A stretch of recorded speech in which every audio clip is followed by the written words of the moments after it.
Halo guys, hari ini kita bakal diskusi nih tentang perspektif Smart ASN terkait ketahanan pangan di Jakarta akibat perubahan iklim. Nah, untuk ketahanan pangan di Jakarta ini, di tengah perubahan iklim nih, kenapa sih isu ini sangat penting buat di Jakarta menurut kakak-kakak semua di sini?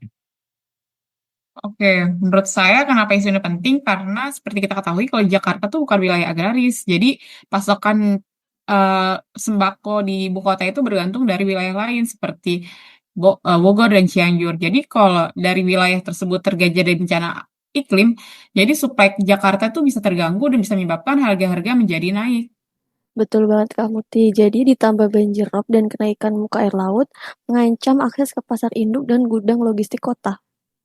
Benar, setuju banget. Ini juga ujian buat manajemen ASN ya. Smart ASN dituntut adaptif dan melek teknologi karena sangat dibutuhkan untuk merespons krisis pangan akibat iklim seperti ini.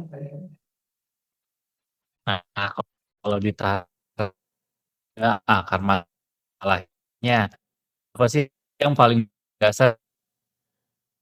Menurut saya ya Kak Adit, jadi akar masalahnya itu ada tiga hal yang saling terkait, yaitu rantai pasok yang rapuh, infrastruktur kota yang belum adaptif, iklim, dan keterbatasan lahan sehingga urban farming belum optimal. Oke, saya tambahin ya ke Hana. Jadi, menurut saya koordinasi data kesiapan pangan tuh antar instansi juga masih lemah. Jadi, misalnya ya, di wilayah Kaporan Kelurahan di Kamal Muara, itu masih, datanya tuh masih nggak terus-menerus, masih sekali aja, dan data itu belum real time. Betul, betul. Jadi akarnya nggak cuma alam aja ya, tapi juga lemahnya sistem data dan kapasitas digital ASN untuk mitigasi dini. Lalu nih, apa sih yang bisa dilakukan Pemprov DKI terkhususnya kita nih sebagai ASN? Ada beberapa alternatif gak ya kakak-kakak? Saya ya, mungkin pertama kita bisa bikin dashboard ketahanan pangan yang terintegrasi dari kelurahan hingga provinsi untuk memantau stok dan harga secara real time. Yang menurut saya ini kalau alternatif kedua itu yaitu penguatan urban farming, komunitas dengan pendampingan ASN. Misalnya seperti contoh pelatihan hidroponik atau vertikultur untuk menyiasati lahan terbatas.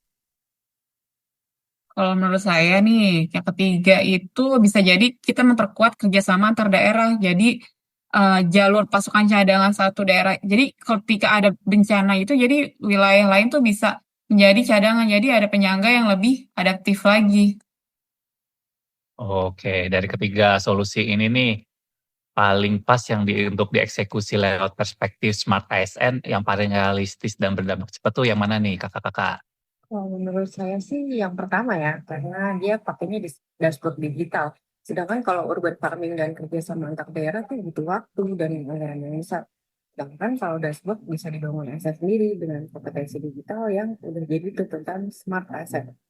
Betul banget Kak Rahma, setuju. Dan dashboard itu juga jadi fondasi, datanya nanti bisa kita pakai untuk keputusan soal urban farming maupun kerjasama antar daerah ke depannya.